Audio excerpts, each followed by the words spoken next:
বর্তমানে মেটা অ্যাডস অনেক ব্যবসার প্রধান মার্কেটিং চ্যানেল। চাহিদা বাড়লেও অনেক মেটা অ্যাডস এক্সপার্ট তাদের স্কিল অনুযায়ী পারিশ্রমিক পান না। চলুন এর পেছনের কারণগুলো দেখে নেওয়া যাক। ১. স্ট্র্যাটেজি না বুঝে অ্যাড রান করা। বিজনেস গোল, ফানেল এবং প্রফিট স্ট্রাকচার না বুঝে ক্যাম্পেইন চালানো মানে শুধু অপারেটর হয়ে থাকা।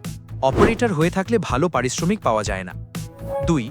ইনসাইট না দিয়ে ডেটা পাঠানো। সিটিআর, সিপিসি, আরওএএস পাঠালেই কাজ শেষ না। কেন এমন ফলাফল হলো এবং পরের পদক্ষেপ কি সেটাই ক্লায়েন্ট জানতে চায়। ৩. লো প্রাইসিং মাইন্ডসেট। কম রেটে কাজ নিলে আপনি সেই ক্যাটেগরিতেই আটকে যাবেন। আপনার কাজ যদি রেভিনিউ তৈরি করে তাহলে আপনার পারিশ্রমিকও ভ্যালু অনুযায়ী হওয়া উচিত। ৪. পার্সোনাল ব্র্যান্ডিং না করা। ভালো কাজ করলেও যদি কেউ না জানে তাহলে প্রিমিয়াম ক্লায়েন্ট পাবেন না। কেস স্টাডি ও ফলাফল প্রকাশ করা জরুরি। ৫. একটিমাত্র স্কিলে সীমাবদ্ধ থাকা। কপিরাইটিং, অফার, ল্যান্ডিং পেজ এগুলো না জানলে আপনি পুরো গ্রোথ কন্ট্রোল করতে পারবেন না। আর লিমিটেড কন্ট্রোল মানেই লিমিটেড ইনকাম।